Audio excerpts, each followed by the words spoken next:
चलिए अब बताइए बेटा, आवाज आ रही है आप लोगों को? फटाफट से कमेंट करके बताओ मुझे एक बार। वॉइस आपको क्लियर है? चलो बताओ बेटा, आवाज आ रही है आप लोगों को? एक बार जल्दी से मुझे कमेंट करके बता दो कि हाँ आवाज आप लोगों को आ रही है, ठीक है? बताओ बताओ बताओ जल्दी से। आ रही है, आ रही है, आ रही है, आ रही है, आवाज आ रही है? मेरे प्यारे प्यारे नन्हे मुन्ने बच्चों को आवाज आ रही है? बताओ जल्दी से। तो बच्चों, आज हमारा जो टॉपिक शुरू हो रहा था, जो पिछली दो क्लासेस से चल रहा था, जिसका नाम था force and laws of motion, बल और गति के नियम, ठीक है? टॉपिक जो हमारा पिछली दो क्लासेस से चल रहा था, तो चैप्टर जो हमारा पिछली क्लास से चल रहा था, चैप्टर जो हमारा पिछली क्लास से चल रहा था उसका नाम था force and laws of motion. यानी कि हम पढ़ रहे थे बल तथा गति के नियम, बल तथा गति के नियम हम पढ़ रहे थे। Force and laws of motion बेटा पढ़ रहे थे, जिसमें हमने फोर्स पढ़ लिया था, उसके लॉज ऑफ मोशन पढ़ लिए थे, ठीक है?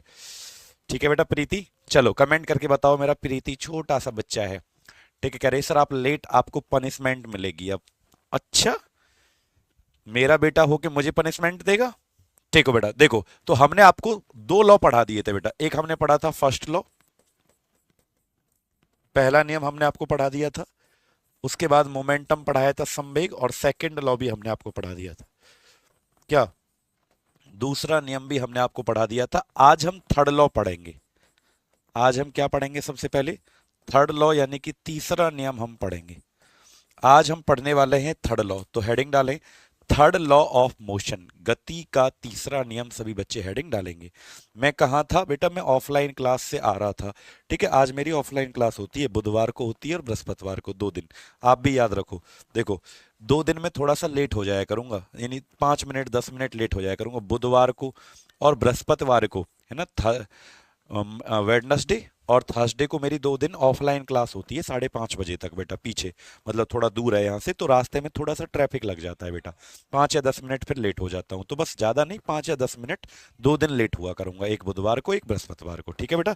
चलो, तो आज हम स्टार्ट कर रहे हैं बेटा। आज की क्लास अब शुरू होती है, हेडिंग डालें थर्ड लॉ ऑफ मोशन। लिखें गति का तीसरा नियम, गति का तीसरा नियम, थर्ड लॉ ऑफ मोशन, यानी कि गति का तीसरा नियम, ठीक है? हेडिंग डालो थर्ड लॉ ऑफ मोशन, गति का तीसरा नियम। और सुनो बेटा, इस नियम को एक दूसरे नाम से जाना जाता है। इसी नियम को एक्शन रिएक्शन लॉ कहते हैं बेटा। इसी नियम को क्या कहा जाता है? एक्शन रिएक्शन लॉ, मतलब क्रिया प्रतिक्रिया का नियम। क्रिया प्रतिक्रिया का नियम इसे कहा जाता है, लिख लो। इस लॉ को एक्शन एंड रिएक्शन लॉ, यानी कि क्रिया और प्रतिक्रिया का नियम इसे कहा जाता है, ठीक है? इस लॉ के अंदर, थर्ड लॉ के अंदर, आपको 4 बात सुननी है बेटा। कितनी बात याद रखनी है? तीसरे नियम के अंदर, थर्ड लॉ के अंदर आपको 4 बातों का याद रखना है। कौन कौन सी वो 4 बातें हैं? ध्यानपूर्वक सुनो बेटा। सबसे पहली जो बात हमारी आती है थर्ड लॉ के अंदर, तीसरे नियम के अंदर, जो सबसे पहली बात हमारी आती है वो ये है, ध्यान से सुनना मेरी बात, ठीक है? देखो कि तीसरे नियम में ना न्यूटन ने ये बोला कि देखो, बल एक ऐसी चीज है, फोर्स एक ऐसी चीज होती है जो कभी एक साइड से नहीं लगता। फोर्स हमेशा पेयर में लगता है, यानी कि जोड़े में लगता है। अगर कोई एक वस्तु, एक ऑब्जेक्ट किसी दूसरे ऑब्जेक्ट पर फोर्स लगा रहा है, कोई एक वस्तु किसी दूसरी वस्तु पर बल लगा रहा है, तो दूसरा वाला भी पहले वाले पर क्या लगाएगा? फोर्स लगाएगा, यानी कि बल लगाएगा। तो याद रखना, न्यूटन के इस तीसरे नियम में यह कहा गया कि भाई फोर्स हमेशा कैसे लगता है? पेयर, यानी कि जोड़े में लगता है। अगर ए ऑब्जेक्ट है, कोई ए वस्तु है, कोई है ए ऑब्जेक्ट, ए वस्तु ने बी के ऊपर कोई फोर्स लगाया, ए ने बी के ऊपर क्या लगाया? कोई बल लगाया, तो बी ने भी ए के ऊपर क्या लगाया होगा? कोई ना कोई फोर्स, कोई ना कोई बल जरूर लगाया होगा, ठीक है? तो हर एक्शन का, हर क्रिया का एक प्रतिक्रिया, यानी कि रिएक्शन जरूर होता है। ऐसा कहा गया न्यूटन के थर्ड लॉ के अंदर। हर एक्शन का क्या होता है? एक इक्वल एंड अपोजिट रिएक्शन जरूर होता है बेटा। ठीक है, चलो चलो जल्दी से बताओ। हाँ बिल्कुल निकल सकता है प्रदीप जी, बिल्कुल। तो पहला पॉइंट आप लिखेंगे, देखो अकॉर्डिंग टू न्यूटन या according to this law, according to this law force always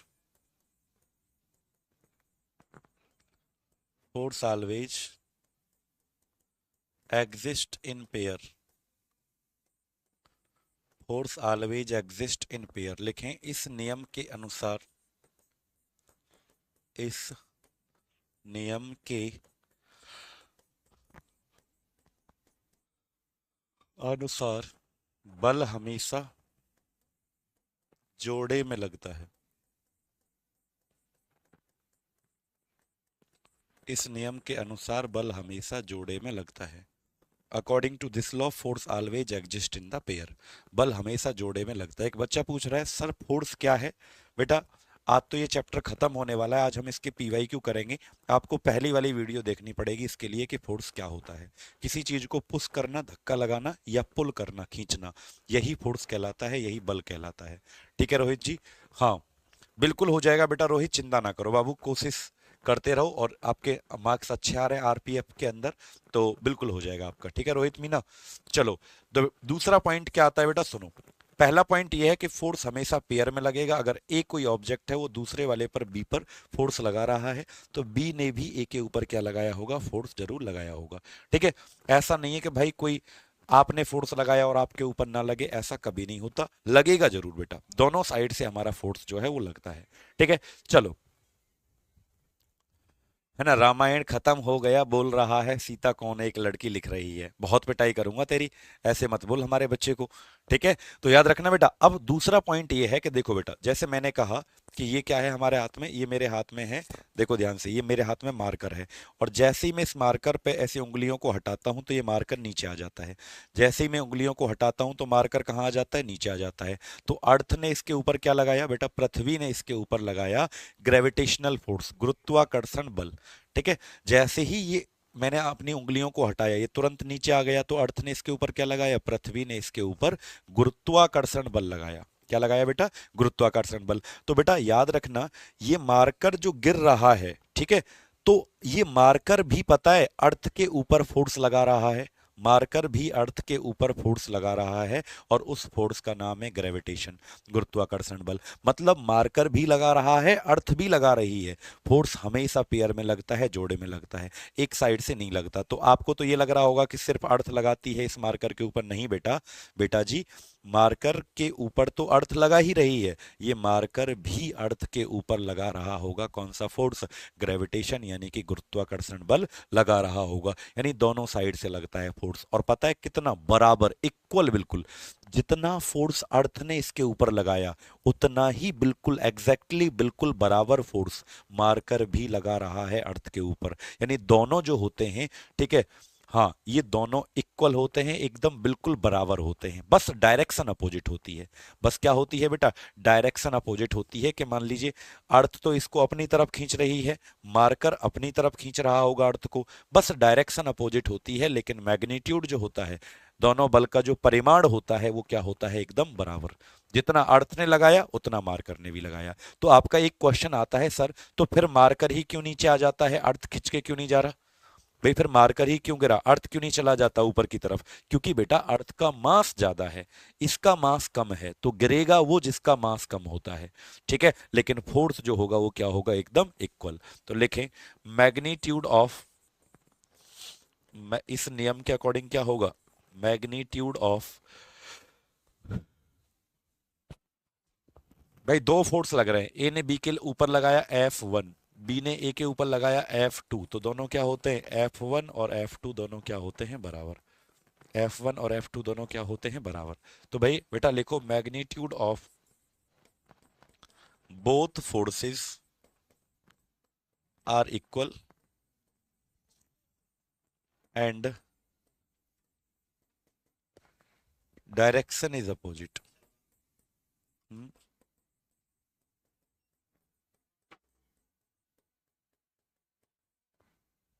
लिखें दोनों बल का परिमाण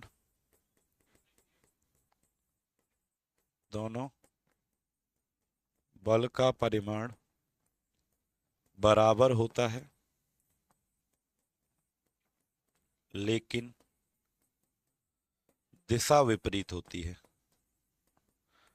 लेकिन दिशा विपरीत होती है। दोनों बल का परिमाण बराबर होता है लेकिन डायरेक्शन क्या होती है? दिशा विपरीत होती है बेटा। ठीक है। हाँ, दोनों तरफ ही गुरुत्वाकर्षण बल लगेगा बेटा, लेकिन डायरेक्शन अपोजिट होगी और मैग्नीट्यूड जो होगा बराबर। जितना मार्कर ने लगाया उतना ही अर्थ ने मार्कर के ऊपर लगाया। ठीक है। बिल्कुल बिल्कुल देंगे बेटा जी, प्रिया जी बिल्कुल। तीसरा पॉइंट क्या आता है बेटा? थर्ड लॉ के अंदर तीसरा जो पॉइंट आता है, तो सुनो बेटा। यानी कि दो फोर्स लग रहे हैं, एक ए लगा रहा है बी के ऊपर और एक बी लगा रहा है ए के ऊपर। ठीक है बिल्कुल बेटा। आज ये चैप्टर शिवांगी खत्म हो जाएगा, बस 2-4 मिनट के बाद मैं क्वेश्चंस करवाने वाला हूं। उसके बाद कल की क्लास में एक new topic new chapter start होगा। मेरी बात सुनो, फिर से सुनो ध्यान से क्या कह रहा हूं। ए ने बी के ऊपर लगाया कितना फोर्स? F1। बी ने ए के ऊपर लगाया F2। ये जो दोनों फोर्स लग रहे हैं, ए ने बी पर लगाया बी ने ए पे लगाया, इन दोनों का मैग्नीट्यूड जो होता है, परिमाण, वो बराबर होता है। मतलब मैंने अभी कहा कि बराबर, बस डायरेक्शन अपोजिट होगी। और ये दोनों सेम टाइप के होते हैं, एक जैसे होते हैं। मतलब ए ने जो बी के ऊपर लगाया होगा वही सेम फोर्स बी ने ए के ऊपर लगाया होगा। जैसे मैंने कहा, अर्थ ने, पृथ्वी ने इस मार्कर पर कौन सा वाला लगाया था? ग्रेविटेशन, गुरुत्वाकर्षण। तो मार्कर भी ग्रेविटेशन ही लगाएगा। ठीक है। मार्कर भी क्या लगाएगा? ग्रेविटेशन। ऐसा नहीं कि मार्कर फ्रिक्शन फोर्स लगा देगा, घर्षण बल लगा देगा, या मैग्नेटिक फोर्स लगा देगा, चुंबकीय बल लगा देगा। नहीं बेटा जी, दोनों तरफ से जो फोर्स लग रहा है वो सेम टाइप का होता है, एक ही प्रकार का, एक जैसा होता है। या तो ग्रेविटेशन होगा दोनों तरफ से, जैसे मान लीजिए एक मैग्नेट है, एक दूसरी मैग्नेट है, तो एक मैग्नेट दूसरी वाली मैग्नेट पर कौन सा फोर्स लगाएगी? मैग्नेटिक, चुंबकीय बल। तो दूसरी वाली भी पहली वाली पर मैग्नेटिक ही लगाएगी। ऐसा नहीं है कि वो ग्रेविटेशन लगा देगी वहां पर, नहीं।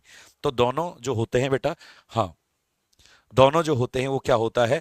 एक जैसे होते हैं। तो लिखे बेटा, both forces, both forces are, both forces are of the same nature, are of the same nature. ठीक है। या टाइप, नेचर का मतलब क्या होता है? टाइप। लिखें, दोनों बल, दोनों बल की प्रकृति या प्रकार समान होता है। दोनों बल की प्रकृति क्या होती है? समान होती है।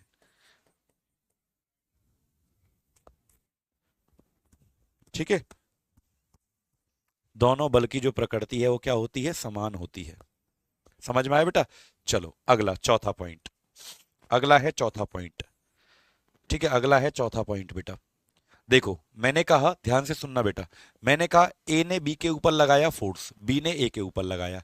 तो बेटा ये जो दोनों फोर्स लगते हैं, ये जो दोनों फोर्स लगते हैं, यहां तक समझ में आया बेटा? अमर सिंह, एक सर एक बार मेरा जवाब दीजिए। पूछो बेटा, दोबारा से पूछो अपना क्वेश्चन। कमेंट इतनी स्पीड से आते हैं कि किसी दिखता नहीं है बेटा, कभी कभी कमेंट, है ना। देखो मैंने कहा ए ने लगाया किसके ऊपर? बी के ऊपर फोर्स। ए ने बी के ऊपर लगाया, तो बी भी किसके ऊपर लगा रहा होगा? ए ने लगाया बी के ऊपर, तो बी किसके ऊपर लगा रहा होगा? बी लगा रहा होगा ए के ऊपर। तो बेटा ये जो दोनों फोर्स लगते हैं ये कोलिनियर होते हैं। कोलिनियर का मतलब, हाँ सर F1 F2 समझ नहीं आया बेटा। अरे वो तो वैसे ही रिप्रेजेंट किया है मैंने, मैंने बस बोल दिया है कि ए ने बी पर लगाया F1, F1 का मतलब पहला बल, बी ने ए के ऊपर लगाया दूसरा बल, बस ऐसे वो लिख दिया है F1 F2। बेटा ए ने लगाया बी के ऊपर, बी ने लगाया ए के ऊपर। तो ये जो दोनों फोर्स होते हैं, दोनों बल होते हैं, ये एक ही लाइन पर लगते हैं, एक ही रेखा पर काम करते हैं। ठीक है। एक ही लाइन ऑफ एक्शन होता है इनका, एक ही रेखा पर दोनों काम करते हैं। और ऐसी चीजें तो एक ही रेखा पर होती हैं, ऐसी चीजें जो एक ही लाइन में होती हैं, एक ही रेखा पर काम करती हैं, उनको कहते हैं कोलिनियर। उनको क्या कहते हैं बेटा जी? कोलिनियर। तो याद रखना, both forces are, both forces are collinear. लिखे, दोनों बल संरेखी होते हैं। कोलिनियर का मतलब संरेखी होते हैं, एक लाइन में काम करते हैं। Both forces are collinear. Collinear का मतलब इन ए लाइन, एक रेखा में काम करते हैं, एक रेखा में होते हैं, एक रेखा में होते हैं, एक रेखा में होते हैं, कोलिनियर कहते हैं बेटा। ठीक है बेटा। स्नेहा जी, स्नेहा जल्दी से बताओ। तो बस ये 4 पॉइंट आपको क्या करने हैं बाबू, याद रखने। थर्ड लॉ के अंदर, तीसरे नियम के अंदर, इससे पहले 2 नियम हमने आपको पढ़ा दिए। ठीक है। रितिका कह रही है सर मेरी गवर्नमेंट जॉब कब लगेगी? बेटा जब मेहनत करोगे, पेपर एग्जाम पास हो जाएगा तो आपकी जॉब लग जाएगी, उसमें कौन सी चिंता करनी है। ठीक है। तो बेटा याद हुआ? पहले इतना बताओ कि सर यहां तक याद हो गया और लिख लिया।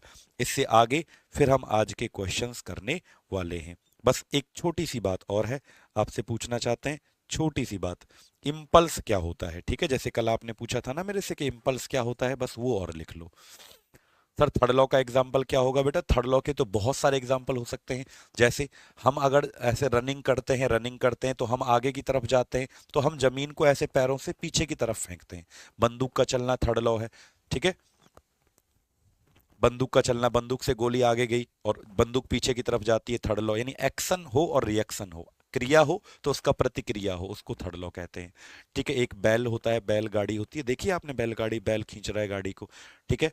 तो बहुत सारी चीज, बॉल को आप दीवार में मारो, दीवार से टकरा के वापस आती है, सब थर्ड लॉ है, जहां पर क्या हो जाए, एक्शन और रिएक्शन हो जाए।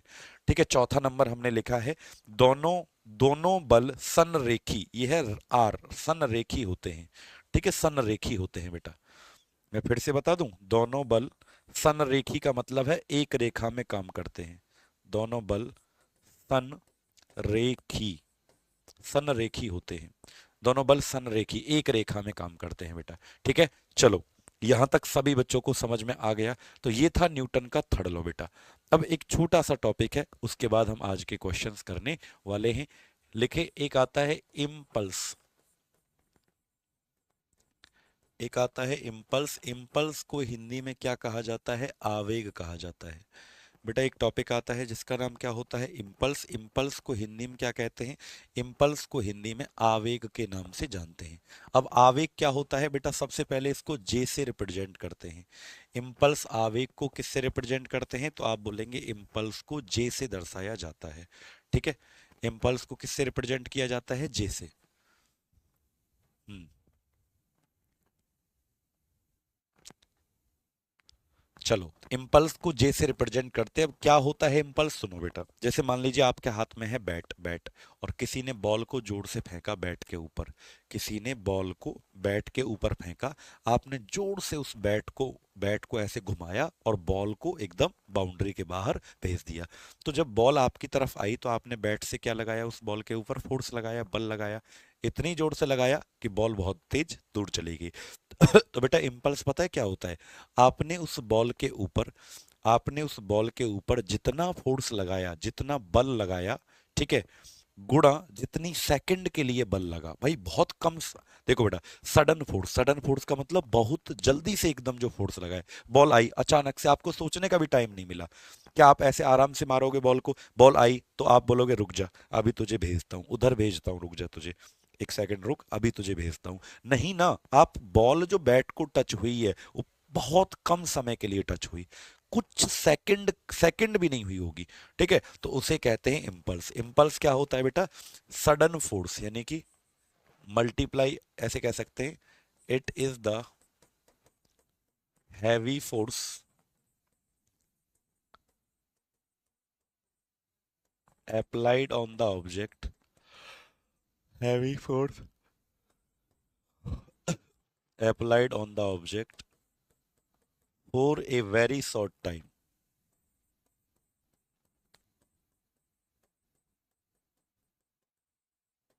लिखें, यह एक बल होता है जो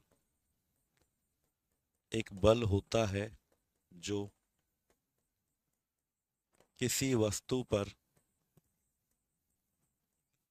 किसी वस्तु पर एक बहुत थोड़े समय के लिए लगता है, बहुत थोड़े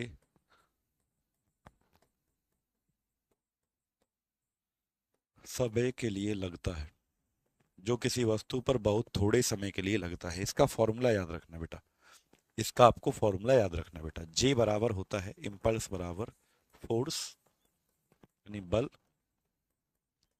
into small time. Small time का मतलब बहुत कम समय, बहुत कम समय, उसका गुणा कर दो।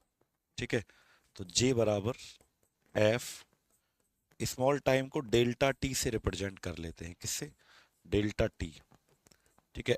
जे इक्वल टू क्या हो जाएगा, एफ डेल्टा टी। हाँ जी चांदनी बिटिया बिल्कुल, ठीक है। तो एफ बराबर क्या हो जाएगा बेटा, जे बराबर एफ डेल्टा टी आपका हो जाएगा। बताओ यहां तक क्लियर है।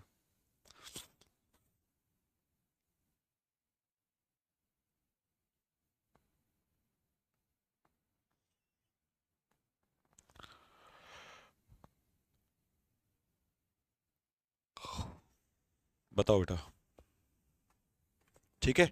इसके यूनिट बताओ चलो हमको।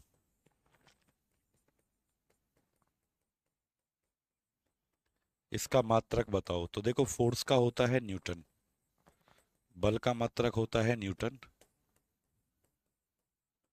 टाइम का होता है सेकंड। तो आंसर क्या हो जाएगा, न्यूटन सेकंड, ठीक है। टॉर्क के बारे में बताएंगे बेटा, काहे नहीं बताएंगे, अभी बताएंगे, सब कुछ बताएंगे बाबू, ठीक है। तो क्या हो जाएगा, न्यूटन सेकंड इसका यूनिट बेटा हो जाएगा। लिखे, क्या होता है, जो इम्पल्स होता है ये भी एक वेक्टर क्वांटिटी होती है। It is a vector quantity, यह एक सदिश राशि है, यह एक सदिश राशि है।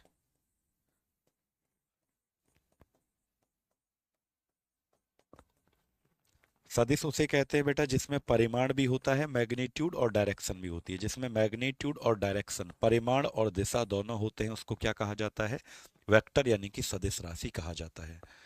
हाँ बेटा, मेरी तबीयत ठीक नहीं थी और रात में सो भी नहीं पाया था। एक बच्चा लिख रहा है नींद आ रही है, हाँ थोड़ा थोड़ा प्रॉब्लम है बेटा, थोड़ा थोड़ा ऐसे ऐसे हो रहा है दिमाग में, ऐसे ऐसे, ऐसे ऐसे हो रहा है थोड़ा थोड़ा, ठीक है। चलो, तो आई थिंक आपको ये इम्पल्स यहाँ तक बेटा पूरा लिख लिया होगा। अब आता है टॉर्क। अब क्या आता है, टॉर्क। टॉर्क क्या होता है, देखो बेटा, इसे ऐसे टाउ टाउ कहते हैं, इसको रिप्रेजेंट करने का तरीका क्या होता है, टॉर्क को टाउ से रिप्रेजेंट करते हैं, है ना। ऐसा सिंबल बना दो टॉर्क का, टाउ। टॉर्क, ठीक है, हेडिंग डालो टॉर्क, टाउ से इसको रिप्रेजेंट करते हैं बेटा, ठीक है। इम्पल्स का हिंदी देख लीजिएगा सर, हाँ इम्पल्स को लिख लो बेटा। यह एक बल होता है जो किसी वस्तु पर एक बहुत थोड़े समय के लिए लगता है, बिल्कुल सही है बेटा। It is the heavy force applied on the object for a very short time, ठीक है। अब लिखें टॉर्क यानी कि बल आघूर्ण, हिंदी में क्या कहते हैं इसको, बलाघूर्ण, बलाघूर्ण या बल आघूर्ण इसे कहा जाता है, ठीक है। बलाघूर्ण या बल आघूर्ण इसे कहा जाता है टॉर्क। अब ये होता क्या है बेटा, जैसे मान लीजिए मेरे पास एक बोतल है, बोतल देखिए आपने, कोल्ड ड्रिंक की बोतल है, ठीक है, या पेप्सी की बोतल है आपकी। तो एक तो होता है, देखो आप फोर्स लगाते हो, जब किसी चीज पर आप फोर्स लगाते हो तो वो तो बल है। बल क्या करता है, किसी वस्तु को आगे डिस्प्लेस कर सकता है, विस्थापित कर सकता है। बट बट टॉर्क क्या होता है, बिल्कुल हो सकता है बेटा दीपक जी, बिल्कुल। लेकिन टॉर्क क्या होता है बेटा, टॉर्क क्या होता है, बलाघूर्ण क्या होता है, टॉर्क देखो, बलाघूर्ण का मतलब होता है, सर इम्पल्स का हिंदी, अरे बेटा मोनू देख तो लिया हिंदी, हमने बोला तो बाबू, इम्पल्स का हिंदी है, अच्छा आवेश लिख दिया है बाबू। ओहो, इसकी बोल रहे थे क्या आप, बोल सही रहे हैं, देखो वहां पे सही लिखा है एकदम, आवेग है बेटा, वो इम्पल्स को आवेश नहीं कहते। फिर से आवेश लिख दिया, अरे तेरी का जाइए, बोल सही रहे हैं एकदम और लिख गलत दिया है, वो आवेग बेटा, इम्पल्स को हिंदी में आवेग कहते हैं, ठीक है। अब जरा सुनो ये क्या होता है बेटा, बलाघूर्ण क्या होता है। तो बलाघूर्ण क्या करता है बेटा, फोर्स तो किसी चीज को आगे बढ़ा देता है, लेकिन टॉर्क क्या होगा, किसी चीज को घुमा देता है, यानी कि इस तरीके से, मान लीजिए बोतल है, कोई बोतल, उसका ढक्कन होता है बोतल का, ठीक है, उसका ढक्कन होता है, तो जब आप उसको ऐसे पकड़ के घुमाओगे तो ये है टॉर्क, आप क्या लगा रहे हो, टॉर्क। तो टॉर्क वो फोर्स होता है जो किसी चीज को रोटेट कर सकता है, ठीक है। टॉर्क वो फोर्स होता है जो किसी चीज को रोटेट यानी घुमा सकता है, रोटेशन मोशन कर सकता है उसके अंदर बेटा, ठीक है, उसको घुमा सकता है, ठीक है। चला नहीं सकता, चलाएगा नहीं, टॉर्क वो नहीं है जो चलाएगा, नहीं, वो तो सिंपल वाला फोर्स है, टॉर्क घुमाएगा उसको, ठीक है। तो याद रखना टॉर्क क्या होता है, torque is a force which can do a rotatory या rotation motion which can do a rotation motion in any object, in any object। लेकिन यह एक ऐसा बल है, यह एक ऐसा बल है जो जो किसी वस्तु में, किसी वस्तु में घूर्णन गति, घूर्णन गति कर सकता है। यह एक ऐसा बल है जो किसी वस्तु में घूर्णन गति कर सकता है। ठीक है बेटा, यह एक ऐसा बल है जो किसी वस्तु में क्या कर सकता है, घूर्णन गति कर सकता है। याद रखेंगे। अब किससे रिप्रेजेंट करते हैं, तो हमने कहा टाउ, टाउ से इसको रिप्रेजेंट करते हैं। ठीक है, इसका फॉर्मूला क्या होगा, तो याद रखना बेटा, टॉर्क का जो फॉर्मूला होता है वो होता है, देखो, जब जब आप किसी, इस ढक्कन, ये कैप था, कोई बोतल है, उसका ढक्कन था, उसको ऐसे घुमा रहे हो गोल गोल, तो आपने इस ढक्कन के ऊपर जितना फोर्स लगाया, फोर्स का मतलब बल, आपने इस ढक्कन को जब घुमा रहे थे, ठीक है, वो नहीं पढ़ेंगे बेटा, उतना नहीं पढ़ना होता है बाबू। क्या नाम था, कह रहा है मॉडुलस ऑफ रिगिडिटी, वो सब नहीं पढ़ेंगे बच्चे इस चैप्टर के अंदर। 12th क्लास की साइंस नहीं आती है आपके एग्जाम में, जर्नल साइंस आती है बेटा, यानी कि सामान्य विज्ञान पूछा जाता है। अब मेरी बात सुनो, जितना आप उसके ऊपर ऐसे घुमा रहे हो, फोर्स लगा रहे हो, और जब वो सर्कल में घूमेगा, ऐसे गोल गोल घूमेगा, तो उसकी क्या होगी, एक रेडियस। रेडियस का मतलब क्या होगा, त्रिज्या। तो याद रखना, टॉर्क बराबर फॉर्मूला होता है फोर्स बल गुणा ये आर जो होता है रेडियस। ठीक है, टॉर्क बराबर एफ डॉट आर, ऐसे भी लिख सकते हैं, एफ डॉट आर भी इसको कह सकते हैं बेटा। ठीक है, हाँ बिल्कुल। रोटेशन कैसी होगी उसकी, सर्कुलर वृत्तीय होगी, तो उसकी रेडियस से गुणा कर दो फोर्स जितना लगाया। इसलिए टॉर्क का जो यूनिट होता है मात्रक, वो क्या हो जाता है बेटा, यूनिट क्या हो जाता है, मात्रक। न्यूटन होता है फोर्स का यूनिट, न्यूटन। बल का मात्रक न्यूटन होता है, और दूरी का मात्रक क्या होता है, न्यूटन मीटर। तो इसका मात्रक जो होगा वो क्या हो जाएगा, न्यूटन मीटर इसका मात्रक हो जाएगा। ठीक है, आई थिंक आपको कोई दिक्कत नहीं होगा। बताओ बेटा, बताइए। न्यूटन मीटर इसका मात्रक हो जाएगा। हाँ बिल्कुल। जब किसी चीज को आप फोर्स लगाते हो, एक बच्चा कह रहा है वॉशिंग मशीन में लगता है, नहीं बेटा, वॉशिंग मशीन तो सेंट्रीफ्यूगल, हमने पिछली क्लास में लिखवा रखा है, सेंट्रीफ्यूगल। सर जी मेरा दिल टूट गया है, मेरा सर जी। बेटा दिल नहीं टूटता पागल, दिल टूट जाएगा तो आदमी मर जाएगा, खत्म हो जाएगा फिर। दिल टूटने के बाद आदमी जिंदा कैसे रह सकता है। ठीक है बेटा, बताओ। आज बहुत थकान हो रही है, पता नहीं क्या, रात में नींद नहीं आई थी, सो नहीं पाए थे। देखो बेटा, तो ये वेक्टर क्वांटिटी है, टॉर्क क्या होता है, लिखे, it is a vector quantity.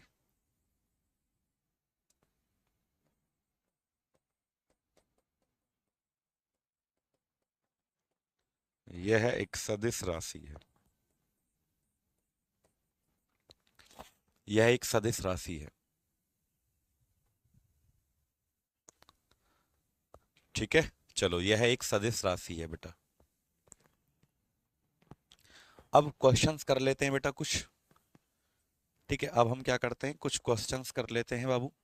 आप लोगों को इन क्वेश्चंस के आंसर देने हैं। ठीक है, क्वेश्चंस कर लेते हैं। जैसे सबसे पहला आता है,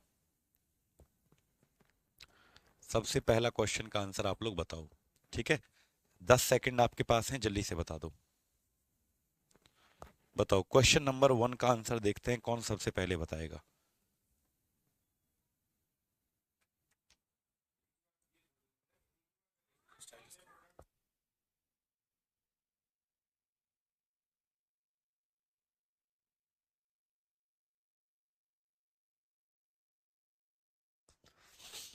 सभी बलों में क्या कॉमन होता है, ऑल फोर्स हैव।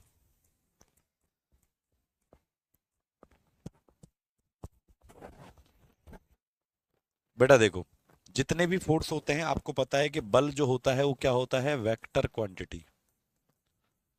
बल क्या होता है, एक सदिश राशि होता है। फोर्स क्या होता है, वेक्टर क्वांटिटी होता है। और वेक्टर है तो भाई ऐसी चीजों को वेक्टर कहते हैं जिसमें परिमाण भी हो और दिशा, जिसमें मैग्नीट्यूड भी हो और डायरेक्शन भी हो, ऐसी चीजों को वेक्टर यानी कि सदिश राशि बेटा कहते हैं। ठीक है, चलो क्वेश्चन नंबर 2। क्वेश्चन 2 का आंसर बताओ बेटा। क्वेश्चन नंबर 2 का आंसर जल्दी से बताओ एक बार।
चलो बेटा बताओ।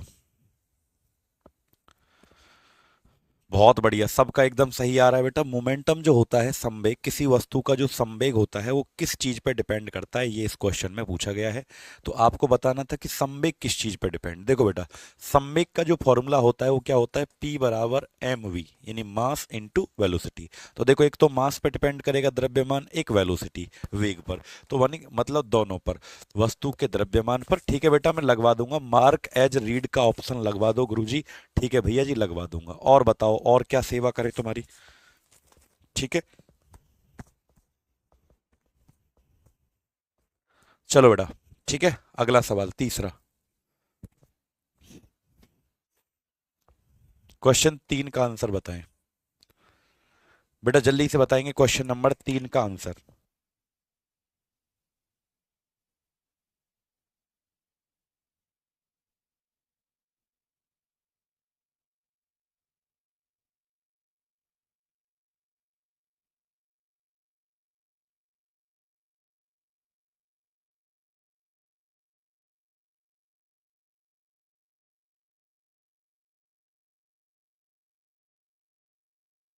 बताओ, बल की परिभाषा को किसके आधार पर व्याख्याकित किया जाता है। बल का जो परिभाषा है, हमने आपको लिखवाया था कि बल की जो परिभाषा होती है वो आती है बेटा न्यूटन के पहले नियम से, ये हमने आपको लिखवाया था। और बल का जो फॉर्मूला होता है, जो फॉर्मूला ऑफ फोर्स होता है, वो कहाँ से आता है, वो आता है सेकंड लॉ से। ठीक है, तो दोनों आपको बताने हैं बेटा, दोनों आपको याद रखने। ठीक है, जब भी पूछेगा बल की परिभाषा तो न्यूटन का कौन सा नियम, पहला। और अगर पूछता बल का परिभाषा ना पूछकर पूछ लेता कि फॉर्मूला कहां से आया, तो सेकंड लॉ। ठीक है, चौथा क्वेश्चन बताओ चलो। चौथा क्वेश्चन।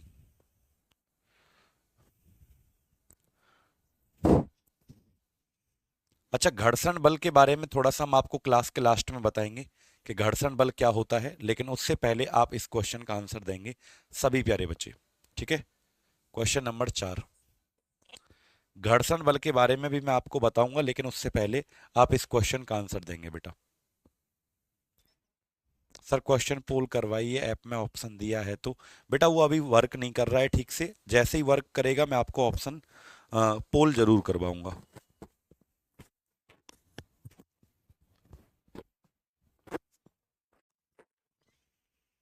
पहले इसका आंसर जल्दी से बताएं हमें सब बच्चे। एक कार 72 किलोमीटर पर गति से चल रही है, ब्रेक लगाने के बाद इसे रुकने में 4 सेकंड का समय लगता है।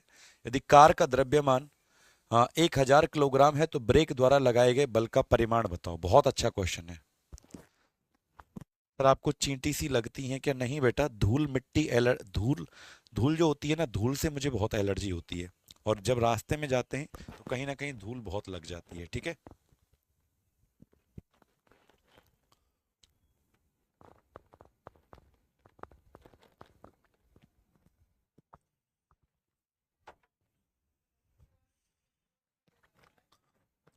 एक बच्चा कह रहा है सर क्वेश्चन रॉन्ग है। बेटा क्वेश्चन रॉन्ग नहीं होता, तुम रॉन्ग हो। ठीक है, तुम रॉन्ग हो, क्वेश्चन रॉन्ग नहीं होता पागल। देखो बेटा जी, बाबू जी, देखो फोर्स का फॉर्मूला होता है एफ बराबर एम ए, ये होता है। क्वेश्चन को ही रॉन्ग देख रहे हो, हमारी क्लास में इतने इतने बड़े वैज्ञानिक व्यक्ति हैं कि क्वेश्चन को ही रॉन्ग बता देंगे। ठीक है, कह देंगे अच्छा सॉरी, हाँ ये कहो ना कि लैंग्वेज सर अलग लिख रही है, ये हिंदी में जो है ना, इंग्लिश में क्वेश्चन बाई मिस्टेक ये लिख गया है। बेटा देखो चलो कोई बात नहीं, ये क्वेश्चन ना बाई मिस्टेक हिंदी इंग्लिश में दूसरा वाला कॉपी हो गया, ये कहो। मुझे लगा तुम कह रहे हो क्वेश्चन रॉन्ग है, क्वेश्चन रॉन्ग नहीं है बेटा, वो बाई मिस्टेक एक दूसरे का इधर उधर लिख गया है। ठीक है, ये बाई मिस्टेक ऐसा हो गया बेटा, चलो कोई नहीं। ये इंग्लिश में मैं बता देता हूँ कि एक कार है बेटा, शुरुआत में जो कार है वो चल रही है, मैं आपको इंग्लिश में एक बार एक्सप्लेन कर देता हूँ क्वेश्चन।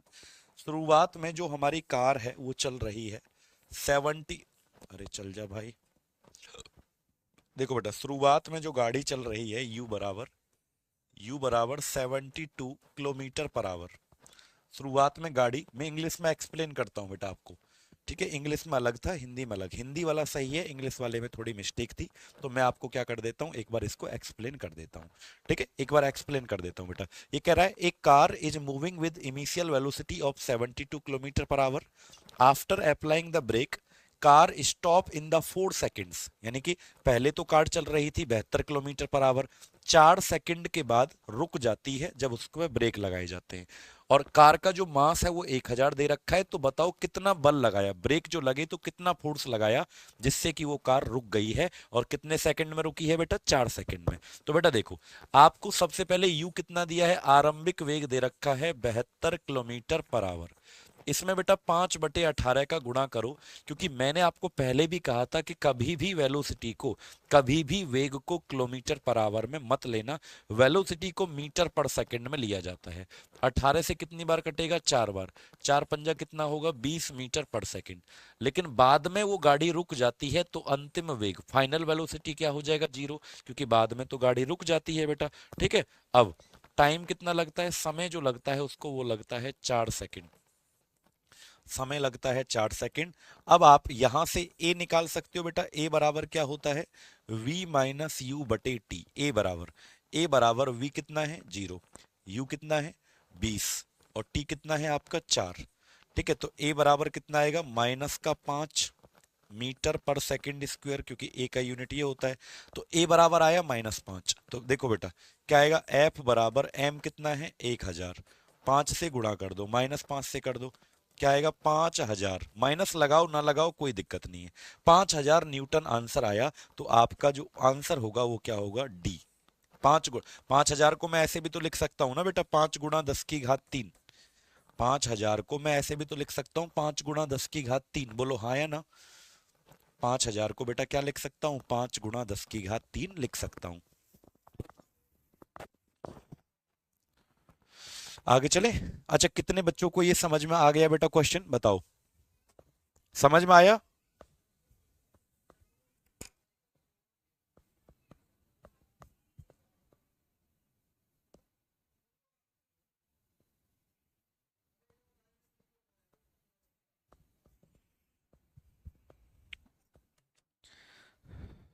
बताओ भाई, क्वेश्चन यहां तक आपको समझ में आ गया। बेटा ऐसे कर लेते हैं, माइनस क्यों हटाया, माइनस लगाओ ना लगाओ कोई दिक्कत नहीं है, माइनस लगाओ ना लगाओ कोई दिक्कत नहीं, माइनस तो सिर्फ डायरेक्शन बताता है बेटा, अपोजिट, क्योंकि गाड़ी रुकी है तो वेलोसिटी घटा है तो उसको नेगेटिव एसेलरेशन, जब हमने आपको त्वरण पढ़ाया था तो बताया था नेगेटिव एसेलरेशन उसको कहते हैं, ऋणात्मक त्वरण उसे कहते हैं। ठीक, अब जल्दी से बताओ इस क्वेश्चन का अगले वाले का आंसर, क्वेश्चन 5 का आंसर कौन बताएगा। ठीक है, क्वेश्चन नंबर 5 का आंसर कौन बताएगा, चलो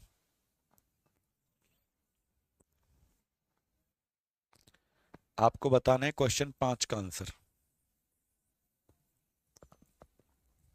जल्दी से बताओ बेटा, गर्दा उड़ा देली बई गुरुजी यूट्यूब पा छाइल आपके चर्चा बा। अच्छा, पता नहीं कौन सी भोजपुरी भाषा में लिख रहे हो, हमको कुछ समझ नहीं आएगा बेटा जी। इसलिए हमारी भाषा में लिखो आप लोग, और इस क्वेश्चन का आंसर हमको बताओ रहुआ जल्दी से।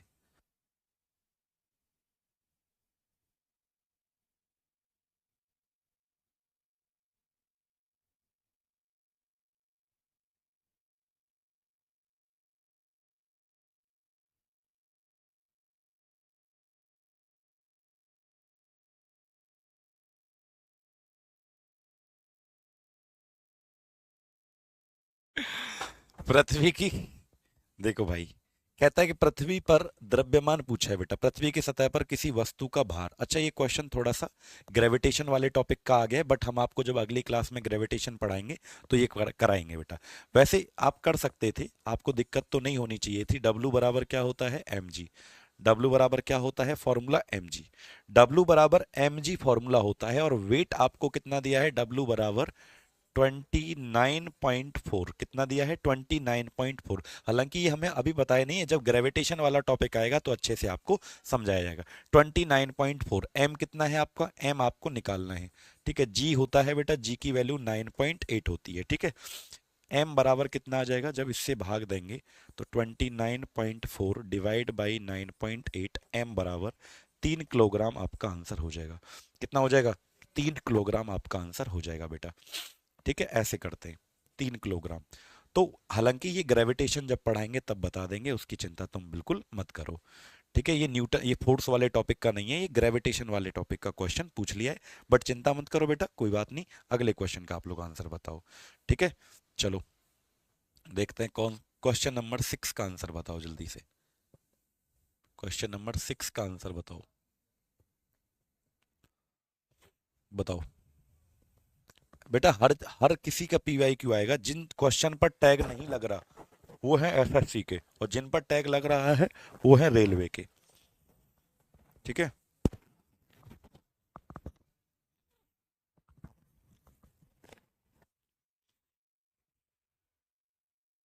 बताओ।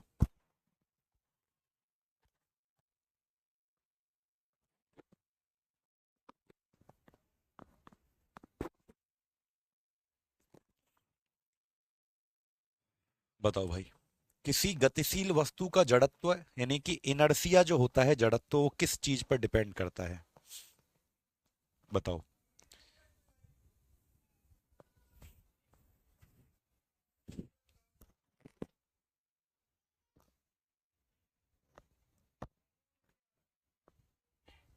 बताओ, किसी गतिशील वस्तु का जड़त्व किस चीज पर डिपेंड करता है, तो आप याद रखना, वस्तु के द्रव्यमान पर। किस पर डिपेंड करता है, हाँ, वस्तु के द्रव्यमान पर डिपेंड करता है। तो ओनली आपका क्या होगा, ओनली वन। ओनली वन आपका सही जवाब हो जाएगा।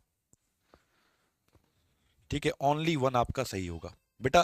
सिर्फ देखो, मैंने कहा था कि जड़त्व का मतलब होता है किसी चीज का अपोज करना, विरोध करना। तो बेटा जड़त्व सिर्फ और सिर्फ मास पे डिपेंड करता है, सिर्फ और सिर्फ मास, सिर्फ और सिर्फ द्रव्यमान पर। 7वां क्वेश्चन बताओ।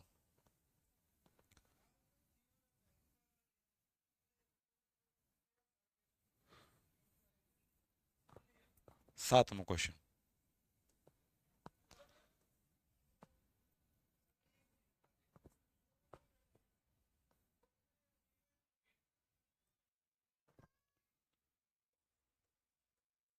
बताओ। न्यूटन पर किलोग्राम किसका मात्रक होता है, बताओ।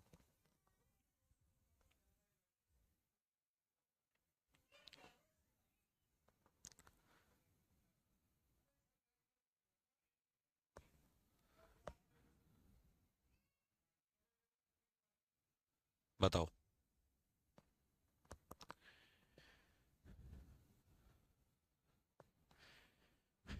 न्यूटन पर किलोग्राम क्या लिखा हुआ है, न्यूटन पर किलोग्राम।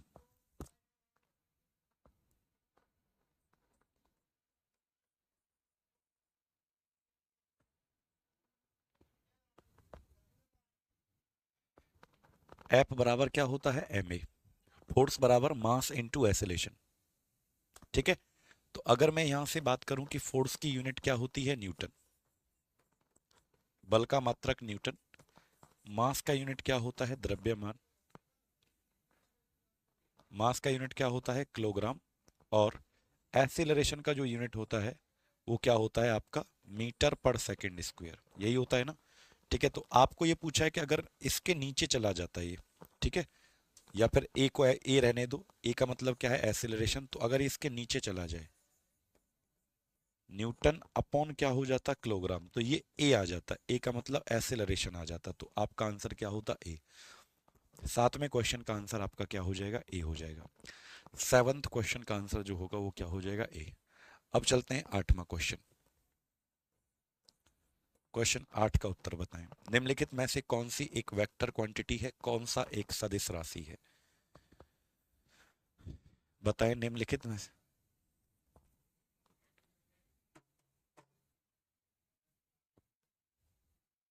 बताओ।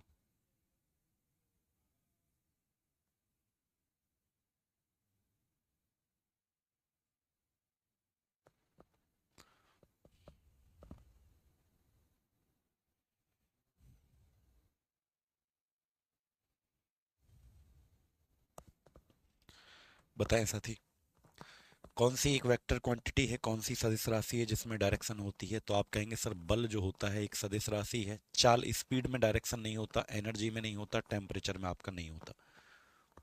ठीक है, तो आठवें क्वेश्चन का आपका क्या हो जाएगा, ए हो जाएगा। क्वेश्चन 9 का उत्तर आप लोग बताएं। क्वेश्चन 9 का आप लोग आंसर बताएं। क्रिकेट का खिलाड़ी तेजी से आती हुई बॉल को क्यों अपने हाथ को पीछे खींचकर पकड़ता है, आप लोग इसका आंसर बताएं। क्रिकेट का खिलाड़ी क्यों अपने हाथों को पीछे खींचता है, बताएं। तो आप कहेंगे sir the ball may come to rest, the ball may remain in the acceleration state, he may needed to apply less force. ठीक है, हो सकता है कि उसे कम बल लगने की आवश्यकता हो सकता है कि उसे अधिक बल लगने के लिए कम समय मिल जाए, नहीं। तो सी आपका सही होगा। हमने कहा था कि न्यूटन का सेकंड लॉ, न्यूटन का सेकंड लॉ का वो पालन करता है, दूसरे नियम का। ठीक है, जिसमें फॉर्मूला यूज होता है एफ बराबर डेल्टा पी अपॉन टी, ये फॉर्मूला यूज होता है जब वो अपने हाथों को ऐसे पीछे खींचता है। क्रिकेट का खिलाड़ी जब यूं आज पीछे हाथों को खींचता है तो टाइम बढ़ता है, टाइम बढ़ता है तो फोर्स कम लगता है, बल कम लगता है।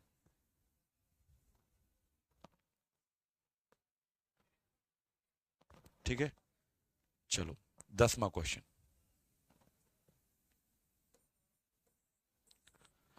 वॉशिंग मशीन की कार्यप्रणाली निम्नलिखित किस सिद्धांत पर आधारित है, वर्किंग ऑफ वॉशिंग मशीन।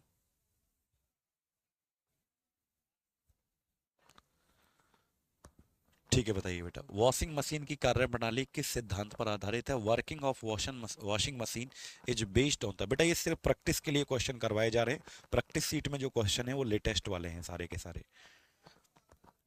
तो आप कहेंगे सर वो होता है हमारा सेंट्रीफ्यूगेशन, अपकेंद्रीय बल। क्या होता है, 10वें क्वेश्चन का आंसर क्या आ जाएगा, सेंट्रीफ्यूगेशन, यानी कि अपकेंद्रीय बल उसको कहते हैं।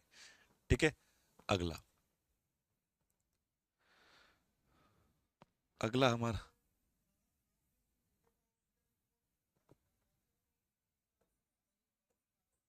11वां क्वेश्चन।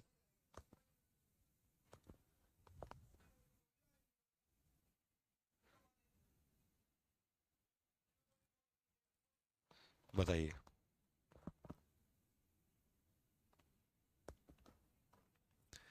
कहता है कि जब कोई स्थिर बस अचानक गतिशील होने लगती है तो बस में खड़े यात्री पीछे की ओर गिरने लगते हैं, निम्नलिखित में से कौन सा नियम इसका पालन करता है।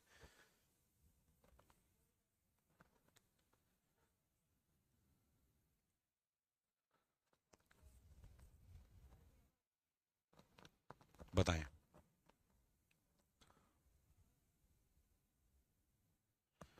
तो आप कहेंगे न्यूटन के गति के पहले नियम का पालन करता है, क्योंकि इस नियम को जड़त्व का नियम भी कहा जाता है, और भाई ये नियम ये कहता है कि अगर कोई वस्तु जिस स्टेट में है, जिस अवस्था में है, चल रही है तो हमेशा चलते रहना चाहती है, विराम में है, रेस्ट में है तो हमेशा यही चाहती है कि रेस्ट में ही रहे। इसी को हम क्या कहते हैं, इसी को हम न्यूटन का first law, law of inertia, जड़त्व का नियम इसे कहा जाता है। ठीक है, तो 11वें क्वेश्चन का आंसर क्या हो जाएगा, ए आपका हो जाएगा। चलें, ठीक है, आगे चलें। Question number 12। क्वेश्चन 12, यदि किसी गतिमान वस्तु पर कोई बल आरोपित नहीं है तो यह किसके कारण रुक जाती है। मतलब बल लग नहीं रहा, जैसे कोई बॉल है, ठीक है, बॉल, और जब जा रही है, बॉल जा रही है तो फिर भी वो कुछ समय के बाद अपने आप ही रुक जाती है, उसको रोका किसी ने नहीं है, किस बल के कारण।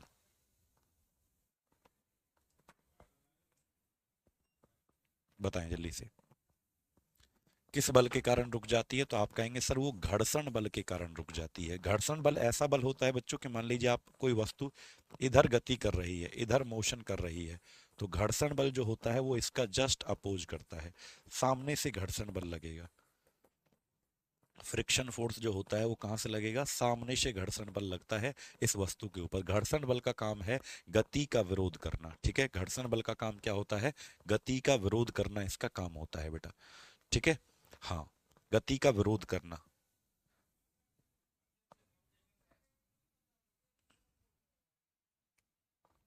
चलो 13वां क्वेश्चन, घर्षण बल सदैव गतिशील वस्तु की किस दिशा में लगता है। घर्षण बल सदैव गतिशील वस्तु की किस दिशा में लगता है, बताएं।